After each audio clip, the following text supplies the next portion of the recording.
ओम शांति। आज 30 तारीख की मुरली है। अव्यक्त बाप दादा की रिवाज मुरली है 2-1-90 की मधुबन से। सारे ज्ञान का सार है स्मृति अर्थात याद। आज समर्थ बाप अपने चारों ओर के सर्व समर्थ बच्चों को देख रहे हैं। हर एक समर्थ बच्चा अपनी समर्थी प्रमाण आगे बढ़ रहे हैं।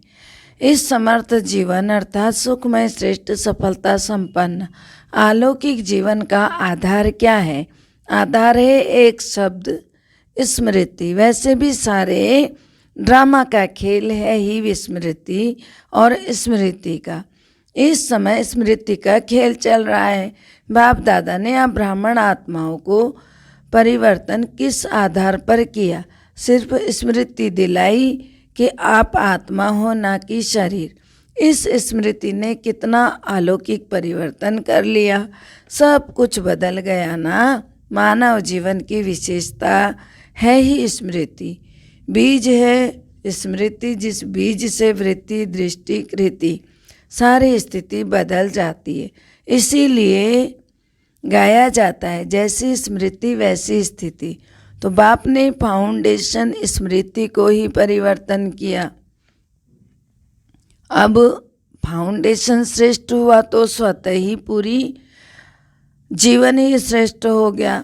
तो बाबा कहते पूरा जीवन श्रेष्ठ हो गया। कितनी छोटी सी बात का परिवर्तन किया।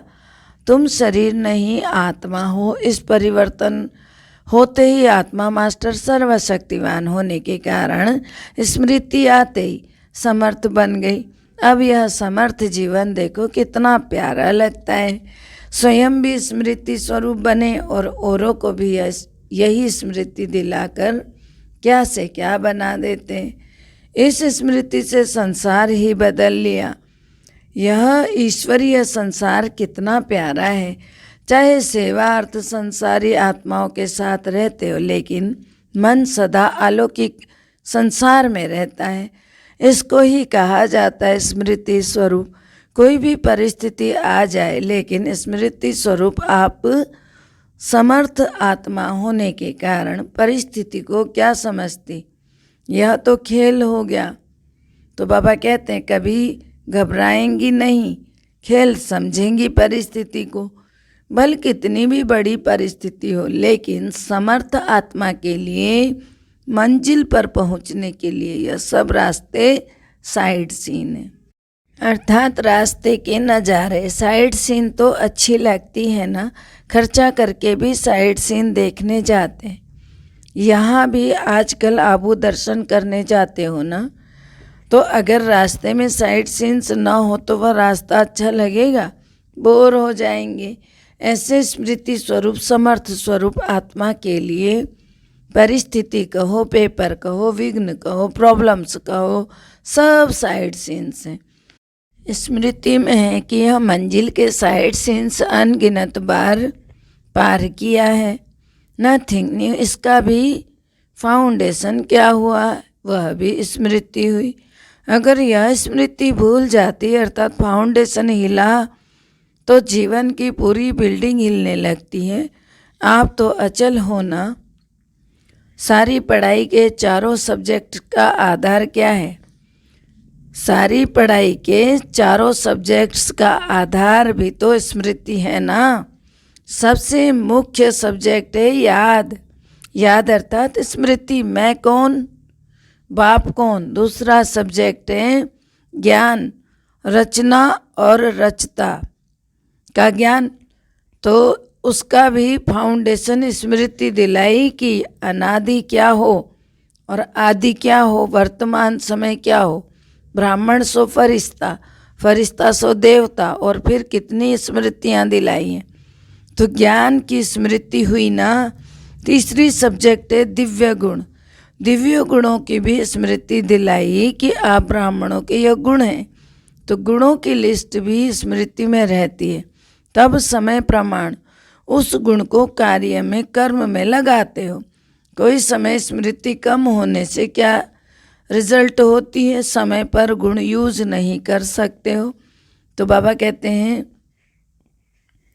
जब स्मृति कम होती है तो कोई गुण समय पर यूज नहीं कर पाते हो, जब समय बीत जाता है फिर स्मृति में आता है कि यह नहीं करना चाहता था लेकिन हो गया, आगे ऐसा नहीं करेंगे। तो दिव्य गुणों को भी कर्म में लाने के लिए समय पर स्मृति चाहिए। अभी ऐसे अपने पर भी हंसते हो, वैसे भी कोई बात व कोई चीज़ समय पर भूल जाती है तो उस समय क्या हालत होती है। चीज़ है भी लेकिन समय पर याद नहीं आती है तो क्या करेंगे, घबराते हो ना। ऐसे भी समय पर, ऐसे यह भी समय पर स्मृति ना होने के कारण कभी घबरा जाते हो। तो दिव्य गुणों का आधार क्या हुआ? सदा स्मृति स्वरूप निरंतर और नेचुरल दिव्य गुण सहज हर कर्म में, कार्य में लगता रहेगा। चौथी सब्जेक्ट है सेवा। इसमें भी अगर स्मृति स्वरूप नहीं बनते हैं कि मैं विश्व कल्याणकारी आत्मा निमित्त हूँ तो सेवा में सफलता नहीं पा सकते। सेवा द्वारा किसी आत्मा को स्मृति स्वरूप नहीं बना सकते। साथ साथ सेवा है ही स्वयं की और बाप की स्मृति दिलाना।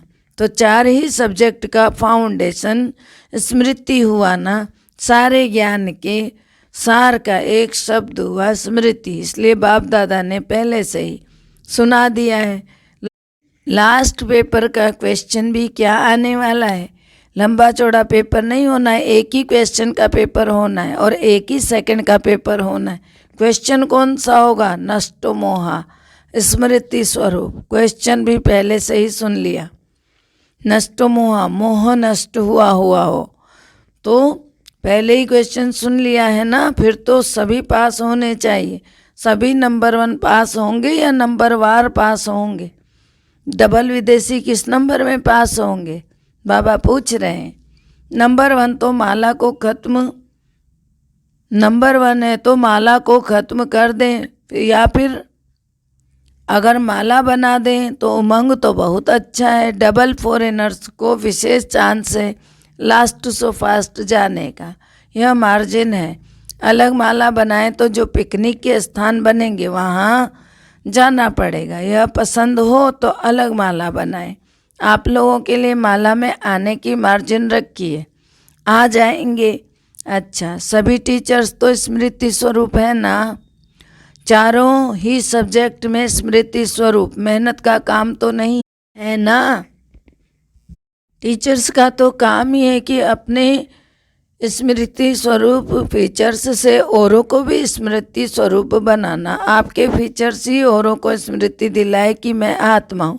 मस्तक में देखे ही चमकती हुई आत्मा व चमकती हुई मणि। जैसे सांप की मणि देख करके सांप की तरफ कोई का ध्यान नहीं जाएगा, मणि की तरफ जाएगा। ऐसे अविनाशी चमकती हुई मणि को देखो। देहभान स्मृति में ना आए, अटेंशन स्वतः ही आत्मा की तरफ जाए। टीचर्स इसी सेवा के निमित्त हो। विस्मृति वालों को भी स्मृति दिलाना, यही सेवा है। समर्थ तो हो ना, या कभी कभी घबराती हो। अगर टीचर घबरा जाएगी तो स्टूडेंट क्या होंगे? टीचर्स अर्थात सदा नेचुरल निरंतर स्मृति स्वरूप, सो समर्थ स्वरूप। जैसे ब्रह्मा बाप फ्रंट में रहा तो टीचर्स भी आगे होना, निमित्त माना आगे। तो वैसे जैसे सेवा प्रति समर्पण होने में हिम्मत रखी है, समर्थ बनी, तो यह स्मृति क्या है? यह तो त्याग का भाग्य है ना। त्याग कर लिया, अभी भाग्य की क्या बड़ी बात है। तो त्याग तो किया, लेकिन त्याग नहीं है क्योंकि प्राप्ति बहुत ज़्यादा है। त्याग क्या किया? सिर्फ सफ़ेद साड़ी पहनी, वह तो और भी ब्यूटीफुल बन गई हो, फरिश्ते परियां बन गई हो।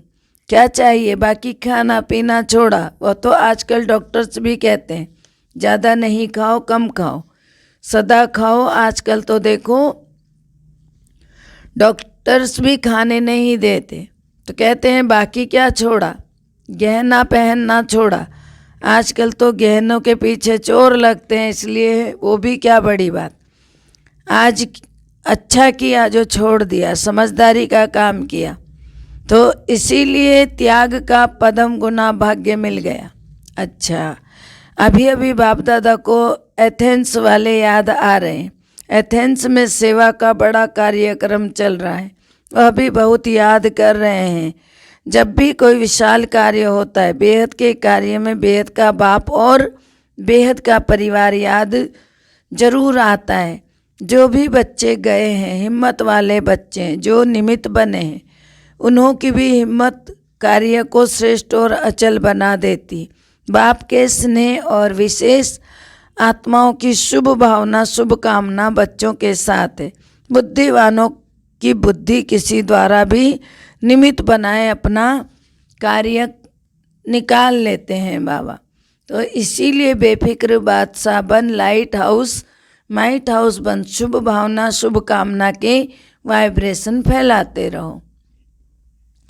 हर एक सर्विसेबल बच्चे को बाप दादा नाम और विशेषता सहित याद प्यार दे रहे हैं। अच्छा, सदा निरंतर स्मृति स्वरूप समर्थ आत्माओं को सदा स्मृति स्वरूप बन, हर परिस्थिति को साइड सीन अनुभव करने वाले विशेष आत्माओं को सदा बाप समान चारों ओर स्मृति की लहर फैलाने वाले महावीर बच्चों को सदा तीव्र गति से पास विद ऑनर होने वाले महारथी बच्चों को बाप दादा का याद प्यार और नमस्ते। हम रूहानी बच्चों की रूहानी बाप दादा को दिल व जान से, सिक व प्रेम से याद प्यार नमस्ते। Good morning, diamond morning, Om Shanti. शुक्रिया बाबा, शुक्रिया। दिल्ली जोन से अव्यक्त बाप दादा की मुलाकात। सदा अपने भाग्य को देख हर्षित होते हो, सदा वाह वाह के गीत गाते हो। हाय हाय के गीत समाप्त हो गए या कभी दुख की लहर आ जाती है। दुख के संसार से न्यारे हो गए और बाप के प्यारे हो गए, इसलिए दुख की लहर स्पर्श नहीं कर सकती। चाहे सेवा अर्थ रहते भी हो, लेकिन कमल समान रहते हो।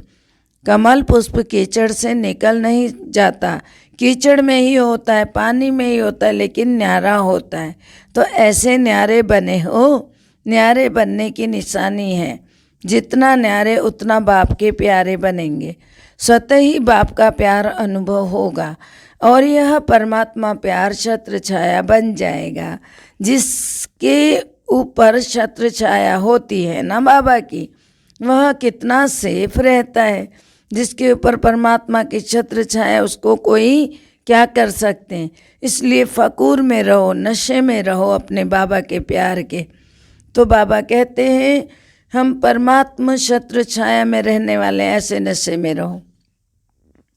अभिमान नहीं, लेकिन रूहानी फकूर हो। बॉडी कॉन्सेंस होंगे तो अभिमान आएगा। आत्मा अभिमानी होंगे, सोल कॉन्सेंस होंगे तो अभिमान नहीं आएगा, लेकिन रूहानी फकूर होगा तो। और जहाँ फखूर होगा वहाँ विघ्न नहीं हो सकता। या तो फिर फिक्र है या फिर फखूर है, दोनों साथ नहीं होते। दाल रोटी अच्छे से अच्छी देने के लिए बाप दादा बंधा हुआ है। रोज़ 36 प्रकार के भोजन नहीं देंगे, लेकिन दाल रोटी प्यार की जरूर मिलेगी, निश्चित है, इसको कोई टाल नहीं सकता। तो फिक्र किस बात का? दुनिया में तो फिक्र रहता है कि हम भी खाएं, पीछे वाले भी खाएं, तो आप भी भूखे नहीं रहेंगे, आपके पीछे वाले भी भूखे नहीं रहेंगे। बाकी क्या चाहिए? डनलप के तकिए चाहिए क्या? अगर डनलप के तकिए व बिस्तर की फिक्र की नींद हो तो नींद आएगी। अगर आपको डनलप के गद्दे और तकिए मिलें, उसके बाद आपके अंदर फिक्र हो तो क्या नींद आएगी? बेफिक्र होंगे तो धरती पर भी नींद आ जाएगी। सोएंगे तो बाहों को अपना तकिया बना लो तो भी नींद आ जाएगी। जहाँ प्यार है वहाँ सूखी रोटी भी 36 प्रकार के भोजन जैसी लगेगी। इसीलिए बेफिक्र बादशाह हो। यह बेफिक्र रहने की बादशाही सब बादशाहियों से श्रेष्ठ है। अगर ताज पहनकर तख्त पर बैठ गए और फिक्र करते रहे तो तख्त हुआ या चिंता हुई? तो भाग्य विधाता भगवान ने आपके मस्तक पर श्रेष्ठ भाग्य की लकीर खींच दी है। बेफिक्र बादशाह हो गए। वो टोपी या कुर्सी वाले बादशाह नहीं, बेफिक्र बादशाह। कोई फिक्र है? पोतरे धोत्रों का फिक्र है? आपका कल्याण हो गया तो उन लोगों का तो जरूर होगा।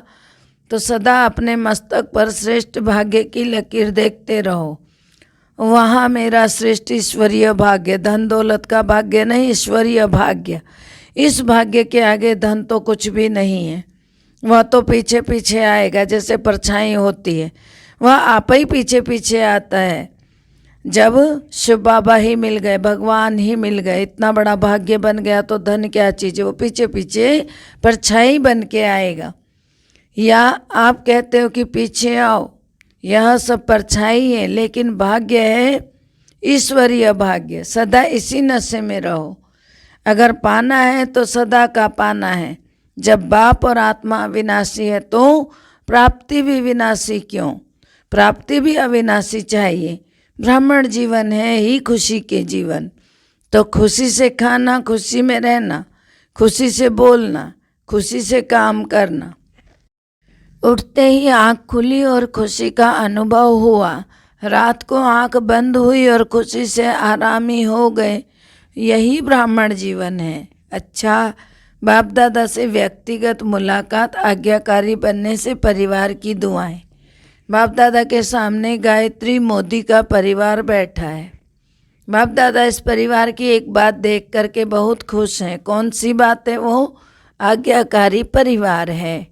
इतना दूर से पहुंच गए ना, पहुंच तो गए ना। यह भी दुआएं मिलती हैं जो आज्ञा पालन करता है। चाहे किसी भी एक ने कहा दूसरे ने माना तो खुशी होती है।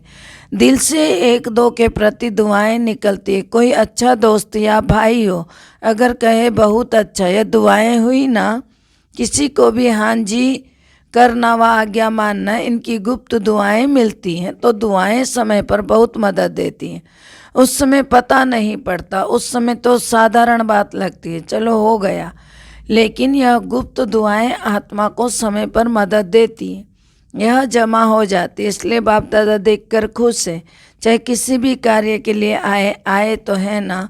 और यह भी याद रखना कि परमात्मा स्थान पर किसी भी कारण से, चाहे देखने के हिसाब से भी आ गए, जानने के हिसाब से भी आ गए, तो पाँव तो रखा, उसका भी फल जमा हो जाएगा। यह भी कम भाग्य नहीं है। यह भाग्य भी आगे चलकर अनुभव करेंगे। उस समय अपने को बहुत भाग्यवान समझेंगे। किसी भी कारण से हमने पाँव तो रख लिया ना, अभी तो पता नहीं पड़ेगा, अभी सोचते होंगे पता नहीं क्या है, लेकिन बाप जानते हैं। जाने अनजाने भाग्य जमा हो गया, जो समय पर आपको भी पता पड़ेगा और काम में भी आएगा। अच्छा, रसिया के भाई बहनों की याद चक्रधारी बहन ने दी। अच्छा है, थोड़े समय में सफलता अच्छी और अच्छी अच्छी प्यासी आत्माएं निकली हैं। उनका स्नेह बाप के पास पहुंच गया। सभी को याद प्यार लिखना, कहना कि बाप दादा का स्नेह सभी बच्चों को सहयोग दे, आगे बढ़ा रहा है, अच्छी सेवा है, बढ़ाते चलो। वरदान है, पुरुषार्थ के यथार्थ विधि द्वारा सदा आगे बढ़ने वाले सर्व सिद्धि स्वरूप भव। पुरुषार्थ की यथार्थ विधि द्वारा सदा आगे बढ़ने वाले सर्व सिद्धि स्वरूप भव। पुरुषार्थ की यथार्थ विधि, अनेक मेरे को परिवर्तन कर एक मेरा बाबा कर दो।